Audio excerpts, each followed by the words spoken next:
right, I assume that click means that we are live. All right, yeah, I believe that. Right. Hi, hey, hello, welcome to a Mark It Down production. My name is Ben Schwartz. I am joined by Thomas Middleditch, and we are here No. Why do I gotta be middle ditch? because you're dubes, man. Because who else would be Middleditch? Okay, that's not even a bad thing. I feel like I gave you a good person. I don't know if I, quick thing. I've got a Sure. 6 degrees of separation with Ben Schwartz. Ah, that's fantastic. That's Our we have a moms, 6 degrees of separation too. But I'm sorry, your mom's what? our moms work together.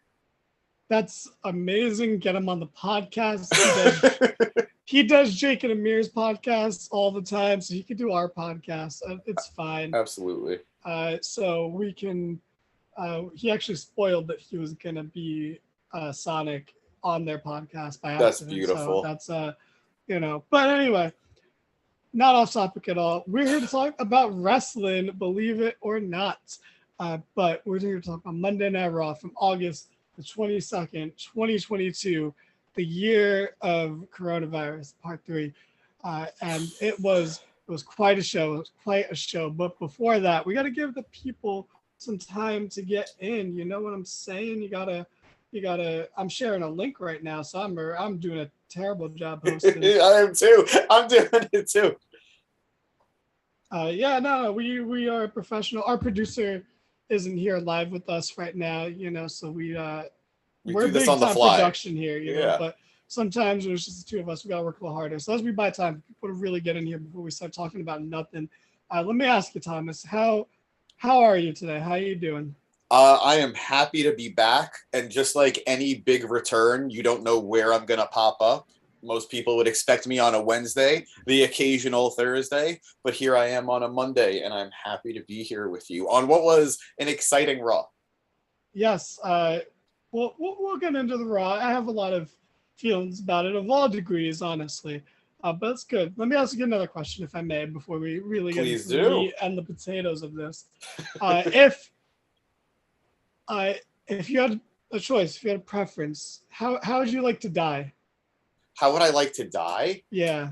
See, I just know how I don't want to die. I don't want to die doing something stupid. Like I don't want to be the guy who dies on a roller coaster because then they're going to be like, of course that fucking guy ruined it for everybody else. I don't want to, I need a boring death or at the very least a comforting one. But if it's embarrassing, I'm going to go out the same way I lived my life. And I can't do that. Okay. Okay. So that's interesting. So, do you want to know how I would prefer to die? I feel like that's where this needs to go now. Yeah, that seems fair, right? Yeah. So okay, honestly, if I can get serious and open up a little bit for a moment, Please do. maybe even be a little vulnerable.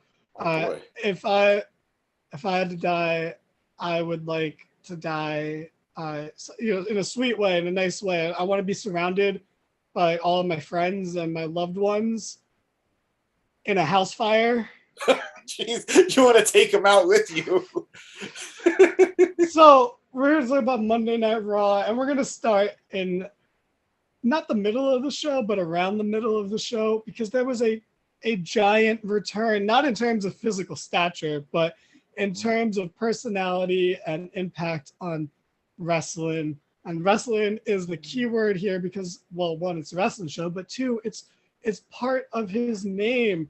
Jonathan Wrestling came back. He came out. He made his big return to WWE. For weeks, for months. We've been wondering, is he going to go to AEW? Is he going to return to WWE? Is he going to fade off into the distance and just be a moderately successful Twitch streamer? And now we have our answer. Tony Khan, you fucked up. You had so much time before Triple H took over, but Triple H took over, and that solidified the return of Jonathan Grappling to WWE. And he just came out, apropos of nothing, just made an entrance, came out. the crowd went crazy, then went very mild, and then he had to move around a lot, and he started going crazy again. And it was a little disappointing because it's Canada, and Canada is fantastic, better than most of us.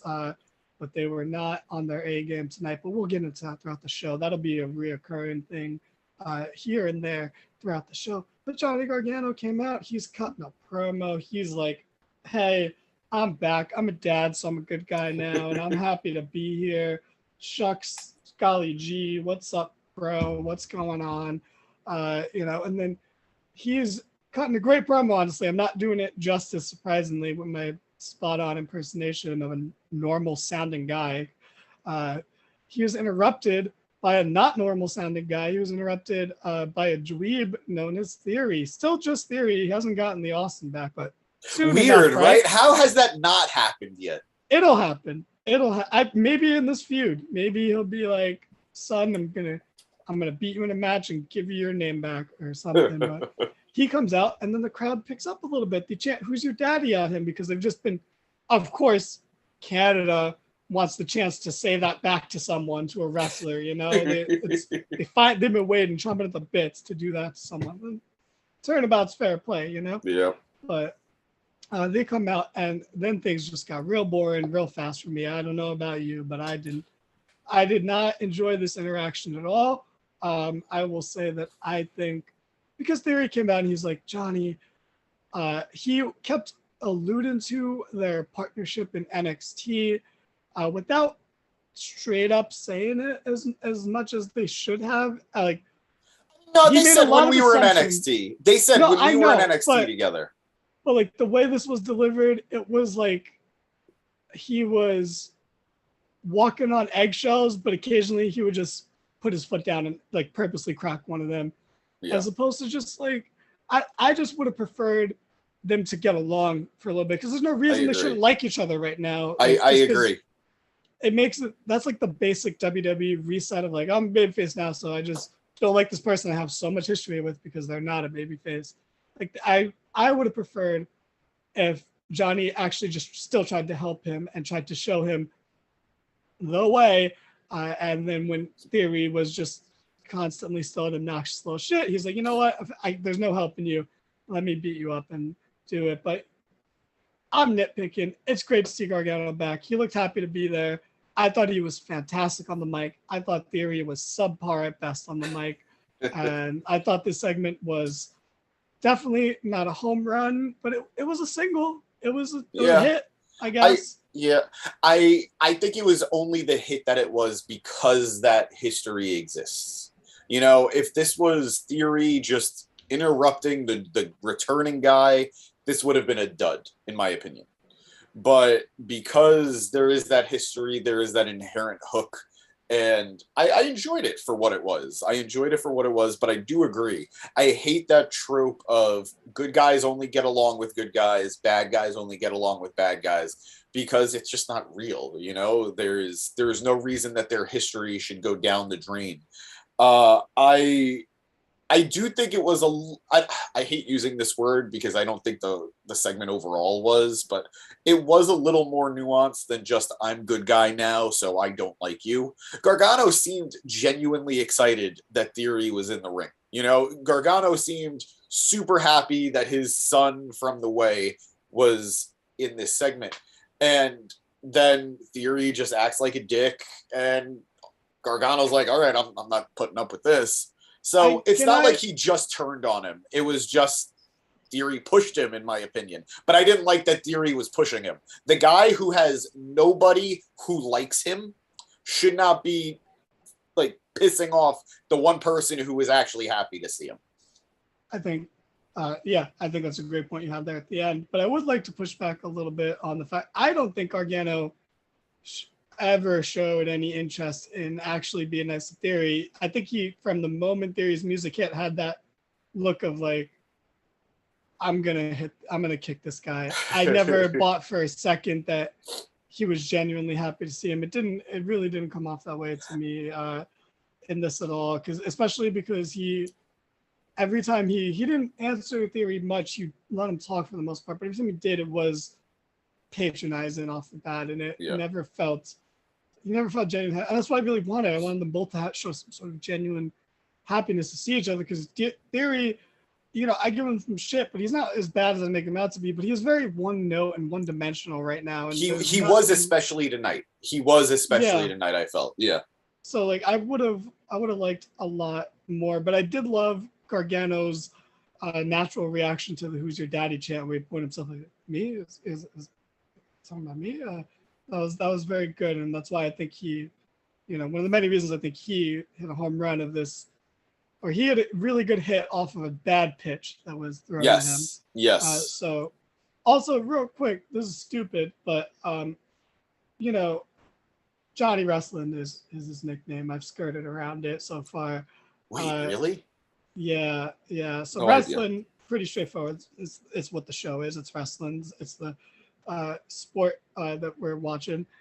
Johnny is his name, but John is also like a name, like a nickname for the toilet. So like, is Johnny Wrestling shitty wrestling? Is that what that means? I really hope not. And now, I'm not going to not be able to think about that. Yeah, I like him. I like him as a wrestler. I like him too. I was always more of a Ciampa guy, though. I'm split. I think I'm like 51 Gargano, 49 Ciampa. Damn. When I was at whatever Brooklyn it was where they had the last man standing match, I was 100% rooting for Gargano. So, and half of that crowd was not. But that's fine. It's great that he's back. It's depressing that we're not going to get to see him versus Brian. That's really upsetting. Yeah. Take away this segment. I'm happy to see Johnny Gargano on screen again. Mm-hmm. I really did want to see him in AEW for certain matchups. Selfishly, like Bryan Danielson is one of them. Kenny Omega is another. Even to some extent, Punk. I also think him and Hangman would have been a banger. But I do think Gargano fits better in WWE right now and will have more of a chance to shine in WWE than in AEW. I think he could shine no matter where he goes. It's just AEW super stuffed. Right? Right? It's a new world. It's a new world under Triple H. So yeah, I think this is the better move for him, and I'm happy for him. And he has just from this segment we've seen, he has a lot he can play off of with past relationships. Overall, it's a new roster for him to wrestle, so it's going to be a fresh environment.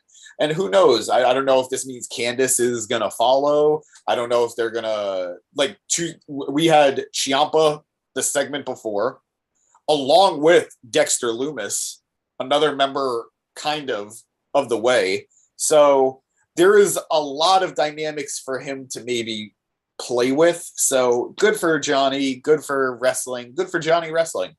And just terrible timing. There's a lot of work that needs to be done because I like one of the best things about Triple H's creative is that he's not pretending NXT didn't happen. So, we get a lot of callbacks now to NXT, and a lot of NXT lore is, part of the main roster canon now. But at the same time, not a lot of people watch NXT, especially the past 2 years of NXT.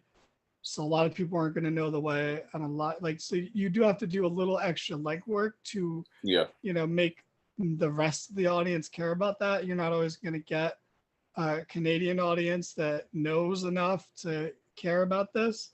Even though most crowds lately have felt like Corpus Christi. They really have. It's weird. It's an epidemic in WWE right now. It's so weird. But glad Gargano's back. He has a bright future, and I'm just excited to see what comes after this feud because I don't care about it at all right now. So, anything else on Gargano before we move /on?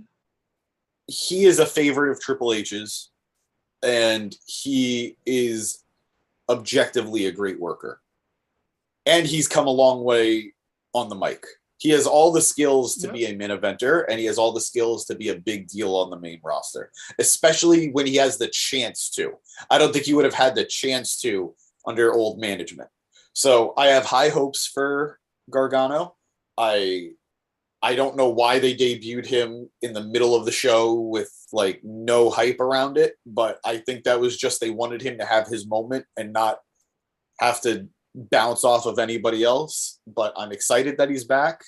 And who knows, maybe he takes Money in the Bank from Theory. I don't think he does, but there's a lot that we could do with him. A lot, and I'm excited for it. How much better is it though if Theory's just cutting a promo and then Gargano interrupts? I think the pop is way bigger. I think so too. I would not have done it this way, but I think the fact that Gargano is as popular as he is, it's fine. You know, like it's not great that it happened this way, but it's fine. And he's one of the few people that could turn it around just based off of raw popularity. Okay, that's a good point. But I just thought of another great way they could have brought him in, right? Triple H could have been his big ass nose to use and taken a freaking bump, taken a line, and then got on Twitter and then be like, someone with a Hall of Fame worthy career is going to debut and hype the shit out of it and so much, and then have Gargano debut and then have the crowd love it and the internet hate it, and then boom, there you go. It's fantastic. And then they could have changed his Titantron to out wrestle everyone, and then when he turns heel, eventually change it to wrestle everyone. No, it's got to be out Johnny everyone. That's the only way this works. There we go. And then when you put Johnny in that context, it goes from being shitty to the other part of your body that you use the bathroom with. It's what a versatile name. It's insane. Yep. Gotta love it. Gotta love him. Yep. So yeah, that's that big return. Honestly, huge return, but like just odd in terms of placement. A huge return that was treated like a whatever return. Yeah. But maybe that's just how many returns are coming in now that we're just like, we got to just put them wherever at this point. But again, these guys are no Dexter Loomis, you know, they're no carrying cross. They're not getting the special treatment out here. No, anyway, thank you. Moving to the top of the show, I almost was not going to mention this because it just was so brief, but the show opened chaotically, not because of Dexter Loomis for once, but because of Riddle and Rollins. See, they don't like each other because Rollins disagrees with Riddle's lifestyle choices of being cool and smoking weed, like cool people, kids. Keep that in mind when you're peer pressured. Anyway, we take no responsibility for anyone's future or lives or anything they do, okay? Don't just dye your beard and rap because someone tells you to. Stand up for yourself, kid. Yeah. Subscribe to our channel. Anyway, they brawl because they don't like each other and they have a blood feud going into Clash of the Castle. And they kind of do. Like I'm really downplaying this feud that has been done fairly well. Like there's nothing major to complain about this. It's one of your top baby faces. That's kind of a stretch at this point, but someone who a month and a half ago was the top baby face for a few weeks versus your constant number 2 heel. So that is a big match, and they're gonna kill it at Clash at Clash at the Castle. How do you? I was thinking Clash of Champion when I said Cock. Katka. Yeah. They're gonna kill it.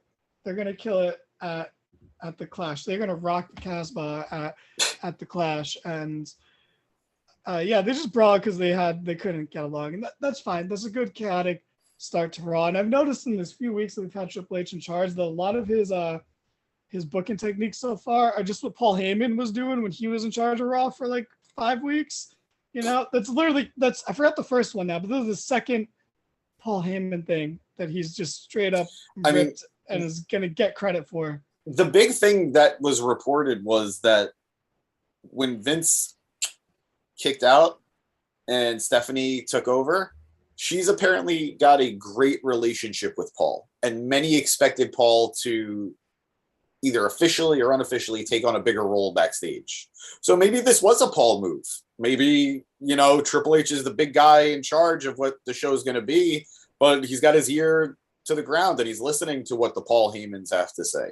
Yeah, that's a good point because I think Triple H is smart enough to not Vince McMahon that shit, or now in this day and age, Tony Khan that shit, and do everything himself. I think he's a little smarter than that, a little more Yeah. open to feedback. And real quick, just a shout out in our chat, Eric, great point. Baby wrestling got a bigger pop than Johnny wrestling, and he kind of did, but he also really forced that one. But Yeah, he really did. but he knew he read the crowd quickly and knew he had to fucking really get them to fucking make some goddamn noise. But anyway, yeah, good, fine, chaotic start to the show. That's good. And it's a good. You're saving. You did a lot by doing very little. You were saving more between rounds of it because you don't want them just talking every week. They're both good at it, but they can only do it so much before it gets boring and stale. So this was a fine couple weeks out from the show addition to this feud. So we properly start off Raw, I guess, with Christopher Stratus making her big return to WWE. Kind of. She's been at like 8 house shows in the past 7 months, so it's not like she hasn't been completely gone. Yeah. Also, she comes back quite often, so like she's female Ric Flair at this point. Like we had like a really long dry spell of no Trish, and then it's just here, there, everywhere. And I mean, I don't mind. I love Trish. I'm always happy to see her, especially if she's gonna elevate talent, which she does not have a problem doing. But I mean, I like Trish. Don't get me wrong. But who the hell is she elevated? I mean, she put over Charlotte. She put over Vicky Guerrero. Okay, that wasn't elevation. Right. Charlotte did not. That was a pointless match at that point. What I'm saying is, elevate might not be the right word, but at the very least, put over. And she put over Charlotte. I'm sure she's going to put over Bayley. I think that's 50-50. I don't know. I feel like Bayley is too. It's very clear how invested in Bayley they are right now. I was going to bring this up later, but I actually think that Bayley ain't going to do shit. Wow. I think that Rhea is earmarked to take that title off Bianca, and Bayley is just the feud for now. That's very possible, but I mean, that's even more reason why Trish is a good feud for Bayley. Yeah, let her be the heater to warm Bayley up to then lose. No, there's no way that happens. I think because they're having the 6-person at Clash. Yeah. So like, when are they gonna have the Trish match before the Bianca? Like, were they gonna? I don't know. I don't see it happening that way. But I very easily she could put over Bayley. That's not a problem. She wants to face all the horsewomen. If Becky didn't turn face and didn't get injured, she'd be feuding with Becky right now, guaranteed. Because they did start a feud at the last batch of Canada house shows. Yeah. But that's just not in the cards anymore. But yeah, so that's one part. Like, she put over Vicky Guerrero in her first return. God bless Trish. God bless. Kelly also put over Vicky Guerrero, now that I think about it. But few people put Vicky over. Yeah. And then she put Stephanie over, so it all came full circle. Anyway. Yeah, someone needs to invest in Bayley's attire. I don't know what that was. I was not thrilled with her wrestling gear. Bayley has been dressing like she is in a boy band from the 90s, and it's something. It's something. She's a heel, so I guess she can get away with it. But yeah. So Trish comes out, she's cutting the promo. She's like, "It's great to be back. I love being, it feels like home in Canada." And then she's like, "It also feels like home to be in a WWE ring." And then Bayley interrupts, and Bayley's like, "You can't talk to me like that because I'm from America." And this is a reference no one's gonna get, but that's fine. And then they say some stuff. Io says some stuff in Japanese, and Bayley translates. And I like the idea, this weird little, I guess, piece of canon in WWE that Bayley speaks Japanese and can just translate what Io is saying, or she's just making up whatever Io is saying. Either way is kind of perfect, you know? Either way it works, yeah. But I want to believe that she just speaks Japanese and has never brought it up, and now we're just finding out in a very subtle way. But yeah, so Bayley and the Huggers they're cutting a promo, and then Bianca makes the save, but it's a promo, so she makes a promo save, and she's like, "You should respect Trish. She's a legend, and she paved the road. She walks so we can run, and paved the road." And generic babyface talking about legend stuff that I don't like as a trope in wrestling. Like, I think there's always a time and a place, but I don't like the idea that like everyone. Maybe some of these people were Lita fans, you know? Like, how can you just put I that mean, on Bailey them? was. Bailey was straight up a Lita Yeah, fan. yeah. So So, you know, but and then Alexa and Asuka came out, and I'm gonna be honest with you, Bianca had the best promo out of everyone, and that's an indictment on the segment when the promos are all pretty weak. Like yeah, Bailey is an A+ promo. This wasn't it tonight, because that's the thing with Bailey is her promos really developed and became so good in the pandemic era with no crowd, and that only worked because of the environment. Um, I don't think now it just came off as very WWE-ish. You know what I mean? In a way. So I don't think it was the best promo segment, but everyone were stars, so like it worked in that regard. And they're absolutely. all surrounded by the hometown hero legend who's going to get a huge pop. So it works in that regard. Do you have any thoughts on the promo? Uh, standard stuff. Alexa Bliss and Asuka coming out to back them up. Again, I love this idea that the heels are smart. They're when it's 3-on-1, yeah, maybe we'll do the attack. Even 3-on-2, maybe we'll do the attack. But 3-on-4, I'm good. Like, yes, it's cowardly, but it's also just it's logical, and I enjoy that aspect of it. The same thing happened the night they returned when they were confronted by Becky alongside Bianca. They knew when to back off, so I'm enjoying that, and it transitioned well into the match for the women's tag titles. So it was a good segment, and just cool to see Alexa Bliss and Trish Stratus together. I mean, I don't think so, but I mean, just because I know Alexa was such a fan of Trish, so I like that. what a mark.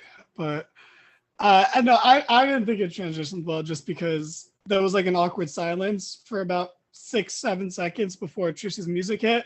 Yeah. And then the music stopped because they were about to have a match. So it didn't make any. Actually, I thought it was terrible in terms of transitions. Well, I meant the idea. But yeah, the fact of of the segment yeah, leading into the match, I agree, that does work. We got a hi James in the chat. That's cool. It's just James. That's whatever. There's no one else here. That's fine. And I'm the only person who reads the chat out loud in this whole podcast. But that's okay. No worried jinxed times. But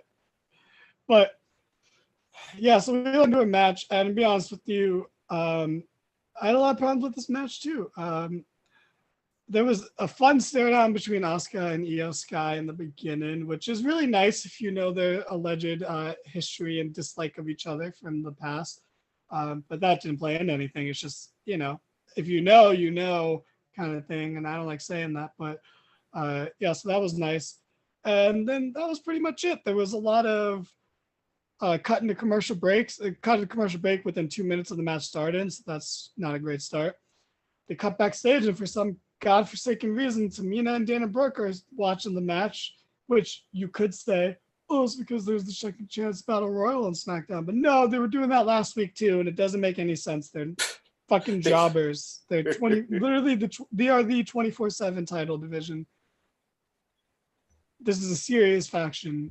I've got nothing. I've got nothing. It's garbage. Hi Danny. Who? What? Don't patronize me. Anyway, the match was fine. Alexa took a heat for a while. Asuka gets a hot tag. Dakota Kai throws some great kicks in this. Love Dakota Kai's kicks. Very nice. Her and Sami Zayn should hang out sometime. But Asuka and Alexa had a terrible double team move that they hit. It really was awkward, wasn't it? So bad. But it doesn't matter because they're not a real tag team and they're not in the tournament anymore, so they don't have to nail it. So that's fine. I'm not going to give them too much slack for that, but it was bad. But yeah, and then eventually Io rolled up Asuka because of course Asuka's getting pinned. Well, it's not 2017. Asuka's getting pinned. Come on. But it was bad. I thought the finish was bad too. I think you could do the same finish, but just have them hit the finisher on her. And what's the difference? Yeah. I hate roll-ups in women's division matches specifically because they spent a decade losing via roll-up. So I don't like them. But it feels lazy. It feels lazy. It does. It does. But yeah, what do you think of this match? Were you as down on it as I were, or just more indifferent? It was definitely more indifference than anything. I'm still adjusting to Monday Night Raw having longer matches. Like tonight was long match after long match after long match, which isn't bad. Like I enjoy it, but it's an adjustment. And this was not a match I expected to go as long as it did. I loved what you were saying, Asuka and Io having that like history that they, if you're a fan, you're going to know it kind of thing. Even though we did just talk about not liking the roll up, I appreciate the fact that Asuka is still protected. You know, she made Dakota tap out, which is something. Yeah, and then she got rolled up into a pin because she didn't know what was going on. So maybe not the best ring awareness, but at the very least, still imposing. So it was a fine match. Weird tag move, just very weird tag move. And not much to say on it. The right team is moving forward. Yep, the right team is moving forward, and they set up part of the finals later on the show, which we'll get to later. But, you know, in terms of doing what it needed to do, it did everything right. It just, I think there's room for improvement. And again, I don't want to shit anyone because I do like everyone in this match, and everyone in this match felt like stars. Yeah. I just think this match really exposed how much less competent in the ring Alexa is compared to her peers in this match. I think we've known that about Alexa, though. She's never been the worker. She's been the character. And she does that very well. But, not right now. She actually has zero character right now. But even she is aware of that and would like to do something about it. So that's not her fault. Alexa is great at the character stuff. So I'm not... Yeah. I will debate Alexa fanboys because, you know, you got to do it. There's some people you actually do have to give a hard time, and those are some of the people. But Sasha fans too. Yeah, those are. But they're scarier. They're scarier. I think they're scarier for us to go against, but I think Alexa fans are scarier in terms of. I think Alexa Bliss has the highest chance of being kidnapped and than anyone else in the company. Not that we ever want that to happen. No, not that we ever do. But I also think she's smart enough to also know that. So you know, also the guy. You know what? While we're on this Alexa band, here we go. Some of you may know this, but Bowling for Soup wrote a song called Alexa Bliss. It is terrible. It is so bad. It is one of those ones where it's like, hey, I love me some Almost, you know. I like me some 1985, which is a cover, by the way. They didn't write that song. It is a cover of SR-71. And if you listen to the cover, it sounds exactly the same. So they even changed the song. It literally sounds like a parody. It's insane. Anyway, that was important. Now we got to move on. I thought it was going somewhere. Somewhere. You gotta, everyone go listen to the original version and then notice how the Bowling for Soup version sounds exactly the fucking same. They took another band's success and just made way more money off of it. It's mind-blowing how they got away with that. But anyway, two guys who lose all the time had a backstage promo together and then had a match. And that's that. And no. Wait, come on.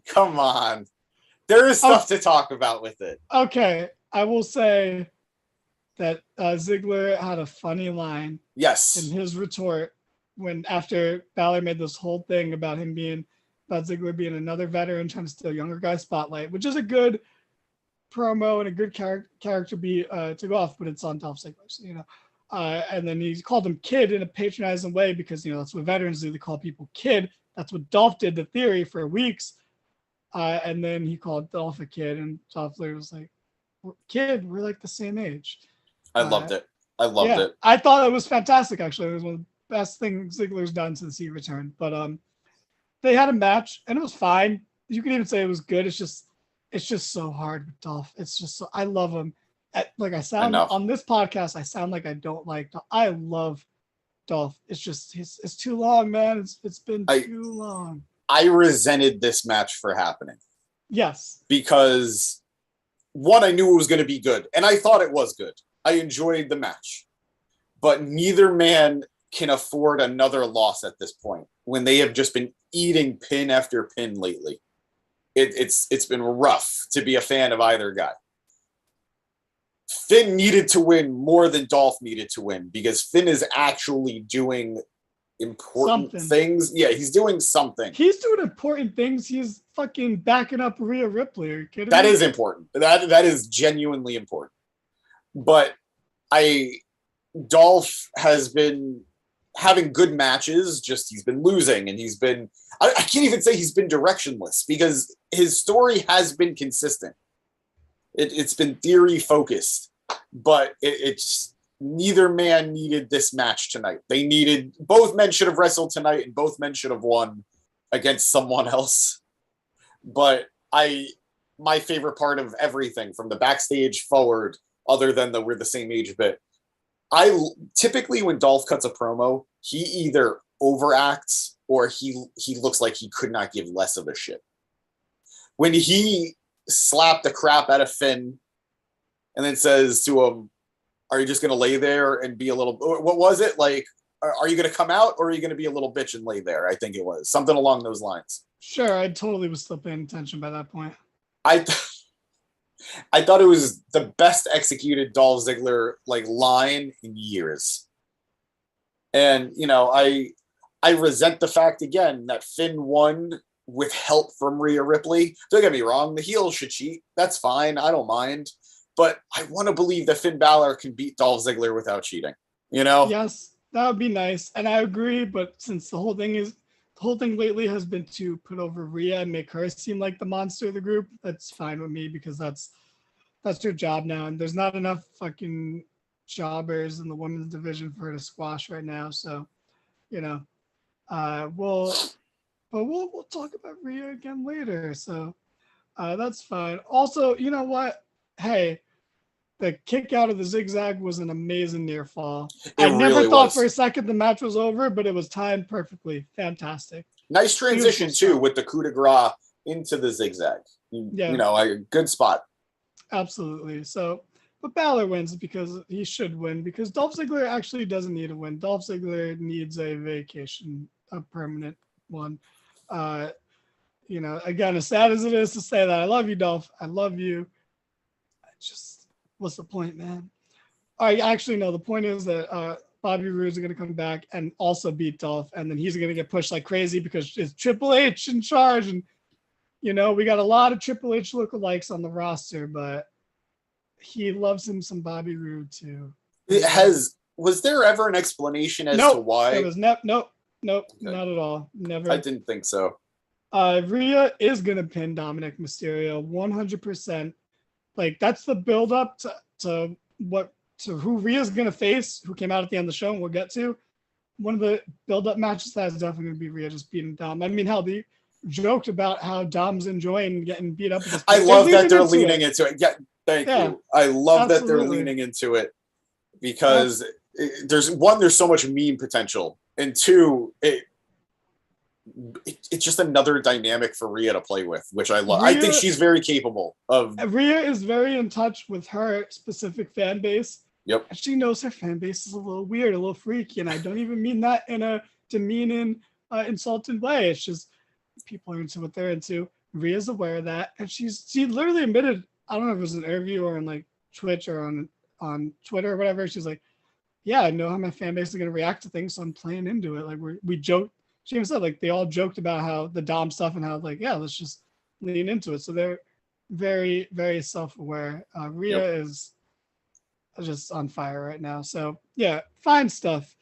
And then, as I mentioned or alluded to earlier, Leah is backstage on Raw for some reason. I mean, not completely for no reason, but because it's tag team title tournament, blah blah blah. She's there, and thank God she's interrupted by Bailey and the Huggers, and you know, Bailey talks some shit. Aaliyah tries her best, and they're gonna have a match later.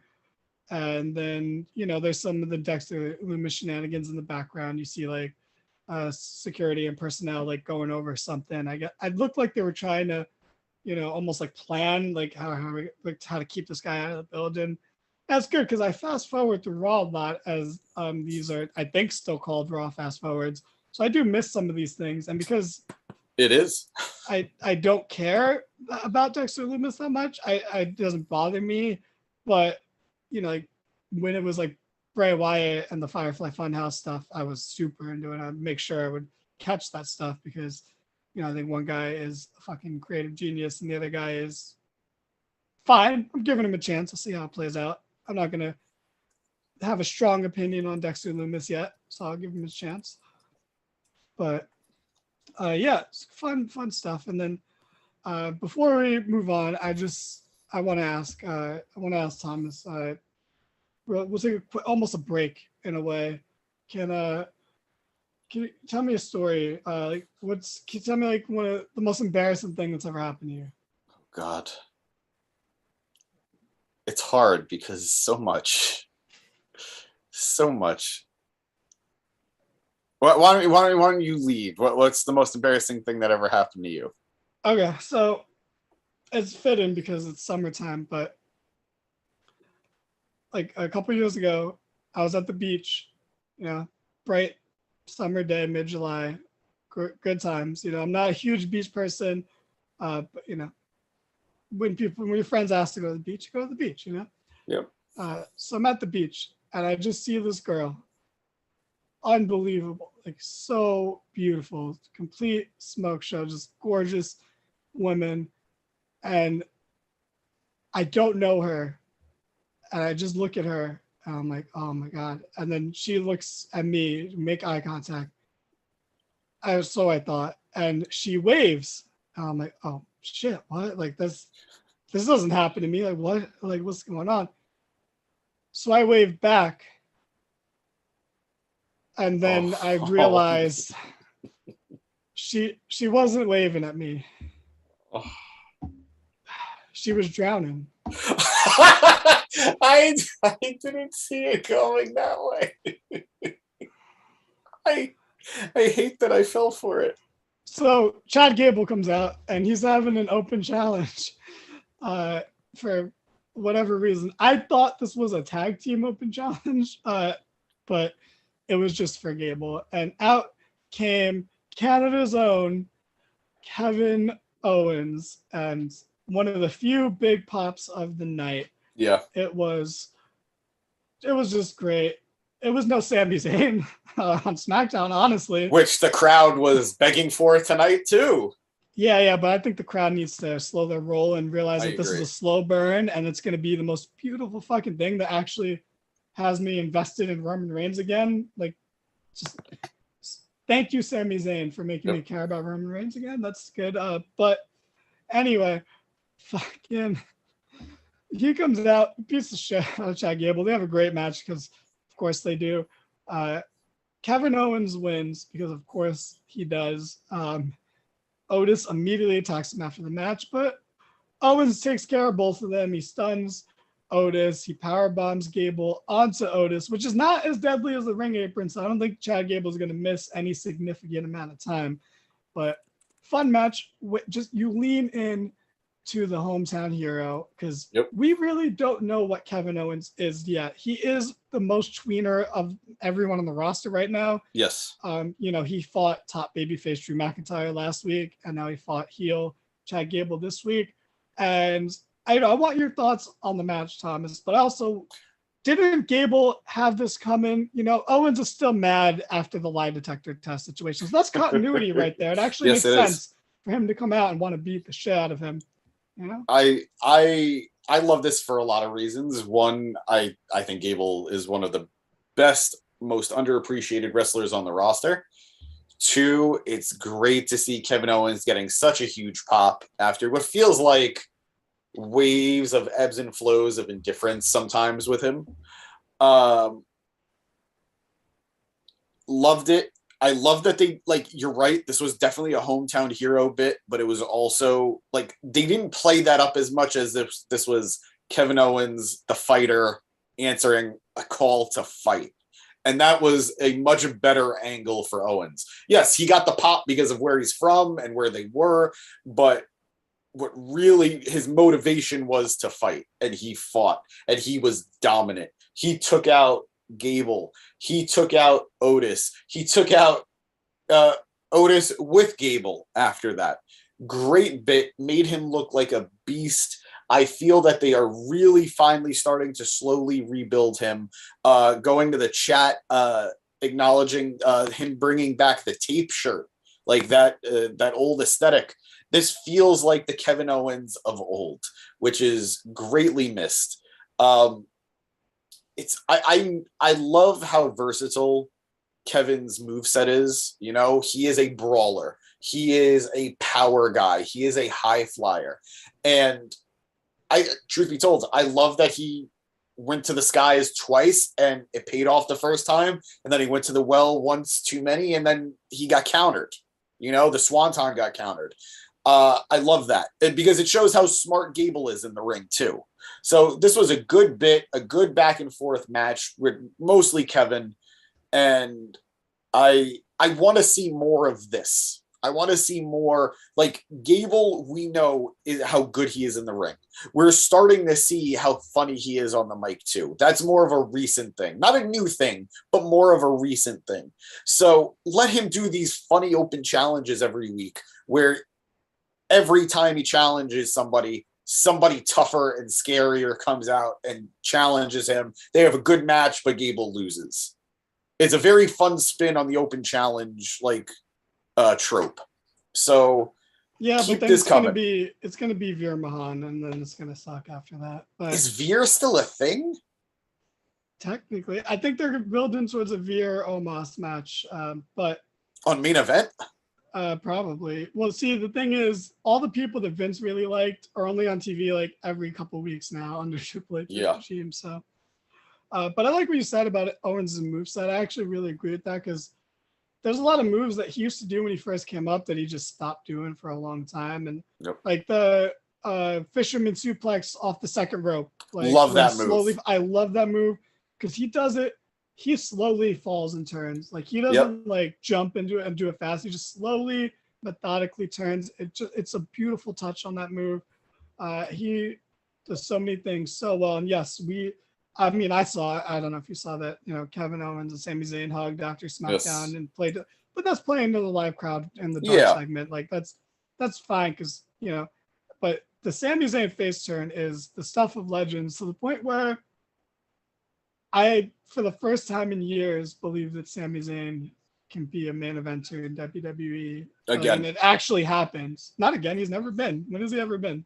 He had he challenged Roman Reigns back in October. But I believe again that he could do it. Not that he could be a main eventer again. I have that hope again. Yeah, exactly. Okay, I gotcha. And same, exactly how I feel. And that's beautiful. And it's weird how that's become, because I've only watched the one SmackDown, and I'm just like, oh my God, I'm in love with this so much, because Sami Zayn he's just perfect. He's better than the Usos. Ooh, I have my volume started playing. I could hear us in the background. That's weird. Sorry, guys. Again, we don't have a producer with us right now, so these kind of things are going to happen. But I'm just sad that's how I sound. Fantastic. Yeah, I hate the sound of my own voice. Why do we podcast, actually? That's right. Thanks, Eric. We should get into that. Why What kind of animal do you think you're most like? Oh God, This isn't a trap. it feels like one.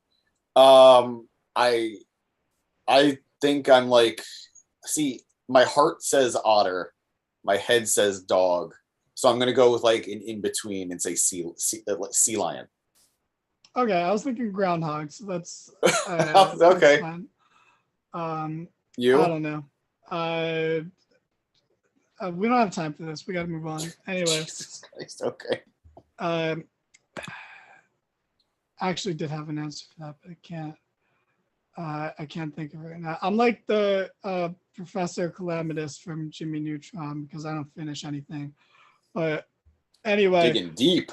Aaliyah took on Bailey next, and this match wasn't good. It was very sloppy, but it was short, and Bailey won because, of course, she won. And this technically counts as build for the tag tournament because that's definitely going to be the finals now that uh, Toxic Attraction is out and Zoe Stark and Nikita Lyons are out. The finals is definitely going to be Raquel and Aaliyah versus the Huggers, and that's not great in terms of viable tag teams. I think a Toxic Attraction versus Huggers match would have been phenomenal because I could believe that Toxic Yeah. Attraction could win but I also think there's a world where you call up Toxic Attraction and the feud with Bailey and the Huggers. I don't know who's face and who's heel there, but there's they are a protective faction. They're one of the things I like in NXT 2.0 from what I've seen. So it just would have been nice to have one of the NXT teams in the finals. But in this case, it's not WWE's fault. It is circumstances beyond anyone's control besides maybe Nikita's personal choices, but those are her personal choices. So we're not going to get into that because, I would never talk about sensitive subjects on the podcast. So do you have any notes on this match or can we move on? Yeah. Fine match. Only note is Nikita Lyons should get vaccinated. Oof, her body, her choice. That's obviously what people have been saying for years about this specific topic and nothing else. Anyway, moving on. For some fucking reason, AJ Styles, that is, and Robert Lashley took on The Miz and Tommaso Ciampa. Why? Like, I get they're both baby faces. I get they both don't like The Miz and Ciampa. Like, you guys just had a long, good-ish, long match last week. You should be bitter about it, even if you don't hate the person. Like, you shouldn't be team. You have no reason to because they didn't even like get jumped after the match or anything. Like, it was just a match. I mean, a good match, but it was just ended. a match. So they shouldn't be team. But anyway, they took on Miz and Ciampa, who, oh boy, have been worked really well together ever since Triple H took over. Weird how that happened, but this match, they have a tag match, and it's whatever. It is the most whatever of whatever you've ever evered, But during the match, a rando fan tried to attack AJ Styles. This was a little red herring, a little distraction going on here, and the security took him out. Dragged him out. AJ Styles was like, "What's going on?" The commentator was like, "What?" Like they weren't over the top about it. They were as confused as we were supposed to be, And hey, who knows? Maybe someone knows who that indie wrestler was that did that, but I don't know. So I'm not gonna pretend. Let's just say it was Mark Madden. No relation. That was the wrestler that tried to attack AJ. So that's a nice little red herring. Red herring is a logical fallacy, and it's like a distraction to distract from what's important. And you would know this if you watched a pup named Scooby Doo, where the character is literally named Red Heron, best character name in TV history. But anyway, not too long later, the Miz and AJ are on the outside. Like immediately after this, actually, Miz boots AJ, who was just distracted by being attacked by a fan. Life of a celebrity and all that. And Miz is by the rope, and a security guard with a fucking motorcycle helmet on, which should be a red flag as far as that goes. Red herrings, red flags, so much red. Yep, 6 flags it is. he takes off his helmet, and it's Dexter Limos, who got a pretty good pop considering this crowd sucked and not everyone knows who he is. This crowd really pick and chose where they wanted to fucking get excited about. Anyway, he choked the Miz and then dragged him away and kidnapped him, and I can only presume murdered him. So rest in whatever, Miz. RIW. It was an okay run. I'm glad it's over, and now we can just memorialize you and move on. They'll put you in the Hall of Fame come April. Rightfully so. Miz and Mrs. can come to an end. I'm not even gonna say merciful because it seemed like it was a relatively fine show, but that can come to an end, and we can. No more Miz. He's dead. That's a guy killed a guy, and all things considered, they moved on pretty quickly on the show. Truth be told, it's not even the most shocking thing that's ever happened on Monday Night Raw. Yeah, I mean, it's not the first kidnapping that's happened. Trish Stratus returned on the show. She's been kidnapped. Yep. Gail Kim's been kidnapped. That was in TNA, but that was just for you. I threw that one out there just for you. Thank you. Yeah, no problem. Commentary. We're like, oh my god. Oh look, Ciampa's still going. Like the wrestlers really no sold this. Like they really the match continued as if nothing happened. No, the match ended. It was a DQ, but Ciampa still was fighting for some reason, which I think, in a way, was their attempt at showing that Ciampa was eventually going to turn face or distance himself from the Miz, especially now that someone he has an interesting relationship with is back. He might kind of do that. But yeah, he got beat up for his trouble, and then the babyface celebrated as if a guy didn't just get kidnapped and is definitely now dead in someone's trunk, right before this. And then the show moved on. They didn't even give us guys, we don't know what just happened. That was not part of our regularly scheduled program. I don't want to make a poor taste reference to real life tragedies that have happened. So I'll go with the lighter one. They didn't treat this like Cole treated Jerry Lawler's fucking on-screen heart attack. They didn't give it any sort of. That was real. Like that. Yeah, I know it was real.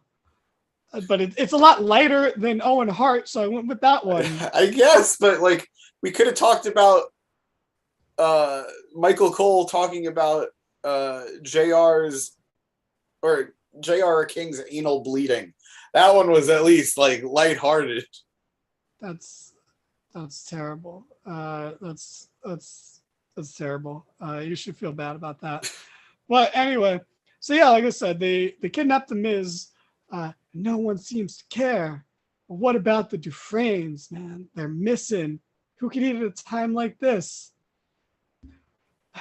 Sorry, I'm just pulling out a lot of old references. You really are.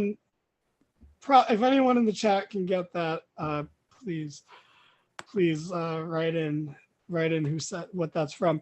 But anyway, then like I said earlier, Jonathan Sports Entertainment returned and blah blah blah. So I'm not gonna lie, my note taking got poorer and poorer as the show went on. As not bad as the show was, I wasn't super excited, so I got a little lax with it.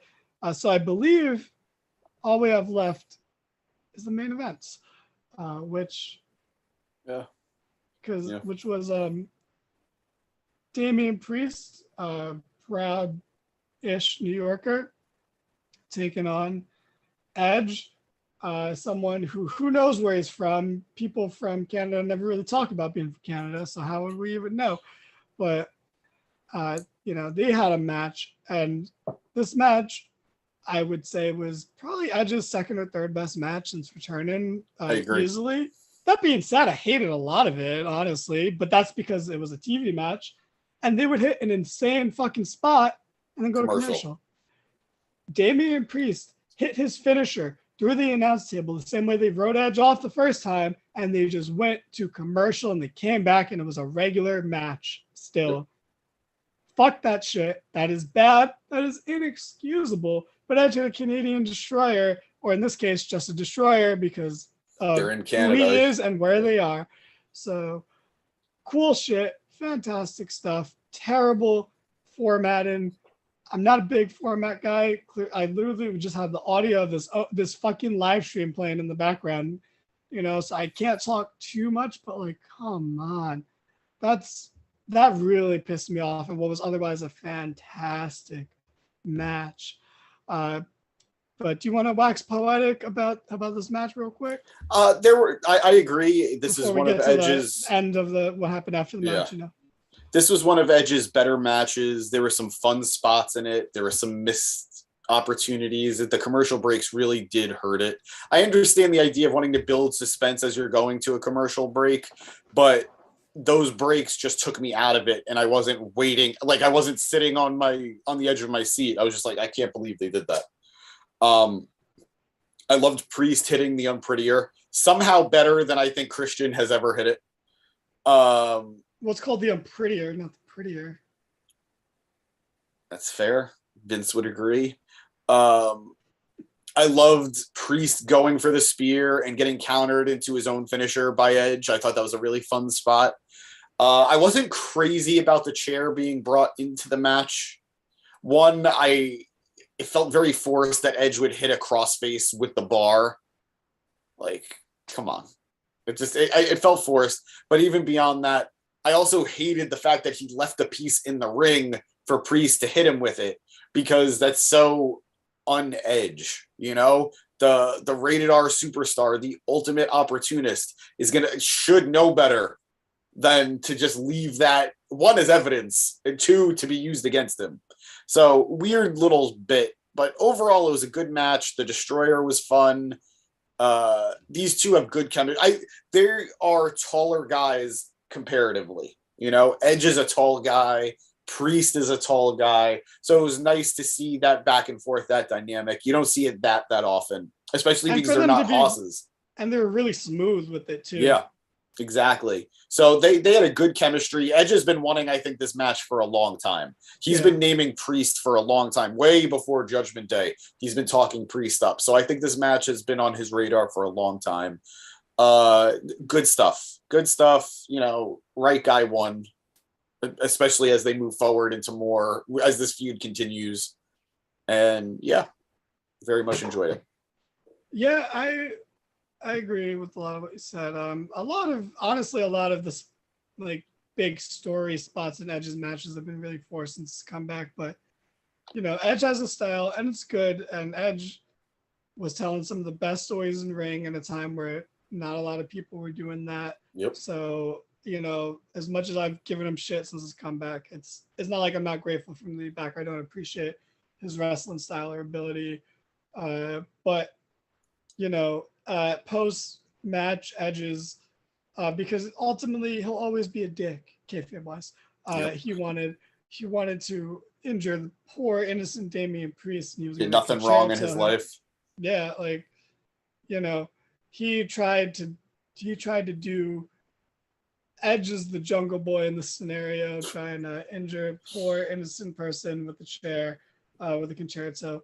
But he was saved by the main star of this whole fucking feud and program and group, Rhea Ripley, who hit Edge with a low blow, which is like the equivalent of Adam Cole in low blows, because like, you don't need to do that because you're just better than everyone.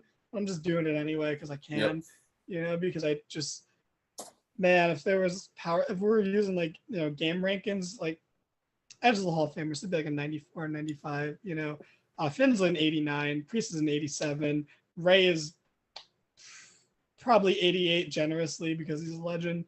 Yeah. Dom is 74. That's generous. That is generous. He's like a 62. I'm in a generous mood. Yeah. And Rhea is a 96 right now. Like, yes, she is fucking absolutely OP. And I love it. I love Rhea Ripley. I think this is fantastic for her. So she, comes out and they start beating up Edge, and now they're gonna do the same to him. But who should make the save other than Edge's wife, Bethany Phoenix? She was just Beth Bird, but then that bird died and was reborn. So now she is now Beth Phoenix. But she came out, she took the chair and was gonna fight all of them with the chair. And I really like the detail that Finn and Priest from the mat, because he's selling the fucking finish, had to hold Rhea back. I actually really, really like that. Yep. So I was a big big fan of that. Because I just thought it was hilarious seeing fucking Priest reach up from the floor to help hold Rhea back. That really popped me, honestly. And I am actually weirdly a big Beth Phoenix fan. Me too.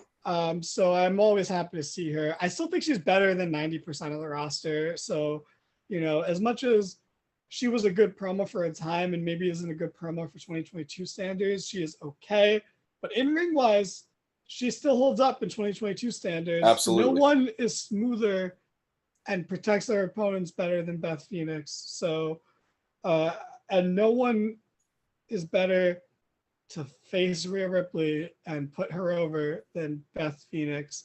This is a match I've been wanting since Rhea's been there, or at least this version of Rhea, not like Mae Young Classic Rhea Ripley. No offense, but to her, not you. I don't know why you'd be offended by that, but I've been wanting this match for a long time, and even though it's gonna be like mixed tag sort of thing, either hopefully just Rhea and Finn versus Edge and Beth, and not 6-man, because I think that Finn and Rhea should just beat Ray and Dom as a warm up to that match, But with Rhea stacking both of them Roman Reigns style, both them. But I think Beth Phoenix is amazing. I think her putting someone over is actually really good and has a lot of value because, I mean, she's only come back the 2 times, not like the 8 times she's come back, and it was after a long break, and she just is still in. I mean, also Trish is in great shape, but Beth Phoenix has always been A tier in ring wise, or beyond S tier in her time anyway. Yeah. But I think she has so much to offer for Rhea. I think it's a dream match for Rhea. I think all the Rheas and Biancas of the world look up to Beth Phoenix. I think so too. They see the most in her, and so to get a chance to work with her, I think is fantastic. And I didn't mind the match that Edge and Beth had with Miz and Maurice. I just hated the feud. The match itself was fine, borderline good, especially for like a throwaway match on the Royal Rumble, But I'm excited for this. Genuinely, this is the best most excited I've been about Judgment Day since like day 2 of Judgment Day. So I don't know. How did you feel about this return, being that you're also a pretty big Beth Phoenix fan? I loved it. Huge Beth Phoenix fan. I don't think she's appreciated as much as she should be. Absolutely. Because of the time period she was in. It's funny because you said you didn't want the 6-man tag. I don't want it either, simply because before the 6-man tag would have somehow been Edge and the Mysterios versus Judgment Day. And I did not like Edge's chances with the Mysterios. But if you take Dom out of it and you replace him with Beth, their chances go way up. I'm not like a mathematician like Scott Steiner, but I'm pretty sure their odds go way, way up in this instance. I don't know. I think the best way of doing this is a mixed tag where Edge and Beth win, and then the 1v1 would be Rhea going over Beth. So you have Finn, pin Edge. No, I don't know. Edge pins Finn. Yeah. Because you don't want Beth pinning Rhea, and then Rhea beats Beth. And that's pretty awesome, especially because I really think that Rhea has to be the one to take the title off of Bianca. I love Bayley and I love the group. I love Bayley and the Huggers, but literally Becky being injured, I think, has really thrown not a wet blanket, but like a damp blanket on it. And it does not feel as special as what was definitely going to originally be planned. So, but I just don't see Bayley doing it right now. And I could be wrong. I'm not saying it's impossible. I would say it's like 50-50 for me, but I really think this has to be for Rhea to get this big win and take the title off. And this is a good way to, I don't want to say kill time, but there's a good way to build her up in the meantime. And I am super into this. Like you said, I think you put it perfectly. Beth doesn't get enough love because she came from like the worst time period in women's wrestling history, honestly. They got no time and they got no love. At least Lita and Trish got admiration and love and somewhat respect, and the Beths and Melinas of the world, and did not. They didn't get that time. So I'm super excited. We don't need Chad here for this because I can already tell you how it goes. This is how it would go. Chad would be like, yeah, Beth Phoenix is great. I agree with everything you're saying. Like, yeah, Chad would be like, yeah, Danny's right. I agree with everything he's saying. James is here too. And then he tried to be like, yeah, Beth and Natalia were so good and underrated. I'd be like, no. Stop putting them together just because they're like best friends and shit. Okay. Beth is fantastic. She just doesn't have the best taste in friends, and that's okay. That's fine. I mean, you always need someone to make you look better, right? Yeah. Well, Beth genuinely didn't, but why not have someone to do it? It's just a plus. And then he'd be like, "Oh, your Natalia was underrated." I'm like, "No, you can't be underrated when everyone says you're underrated. That actually means that you are not underrated because that's impossible. If everyone thinks underrated, you can't be underrated. That's underappreciated, but not underrated. Not even that either. She's overappreciated and overrated. Like she's rated too much. She's appreciated more than like 90% of the roster. No one shuts the fuck up about how appreciative they are of Natalia. I'm the one doing the fucking Lord's work here. Like, what's going on? Like, speaking of, real quick. Oh my god, I don't want to get all personal and talk about like real people and shit, but I had this ex-girlfriend, right?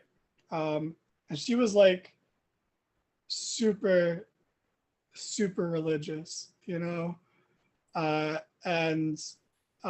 she's, and I wasn't, and so things just didn't work out. And she always asked me like, oh, like, she's like, what are you, an atheist? I'm like, no, I'm not an atheist. I'm just reasonable. So anyway, that was raw. A lot of stuff happened. A lot of returns. 3 returns, right? Was there another one? Beth, Trish, Gargano. Yeah. Next week we're getting Kurt Angle. Yeah. I don't care. They ruined him. I love Kurt Angle. I'll always love Kurt, but they're just yeah. never going to use him the right way. There is no right way to use him now. His body's too banged up. No, not as a wrestler, but he absolutely could be the manager for Alpha Academy. Gable. Yeah. Can he? He's not the best talker anymore either. Backstage promos, he's good. Yeah. When he's got a live mic in the ring, scary. But backstage stuff that's filmed like a segment, he's actually pretty coherent. And I don't know if this is a hot take or not, but I actually really thought he was a good GM. I did too. I thought he was really good at that. Like when like Braun was like going to strikes, like he's like, that camera cost $500,000. Like it was so bad, but like in a good way, like, So he was like really good at like delivering these bad lines in a bad way that's so entertaining because it seems purposely bad. Or when he told Kevin Owens and Sami Zayn, I think TNA is hiring. Like he had his moments. It's just the GM position in WWE is bad, thankless. That too. But yeah, that was a show. I think my religious joke turned some viewers away, and that's okay, snowflakes. But anyway, real quick though, just another question. God. I guess it's a little personal.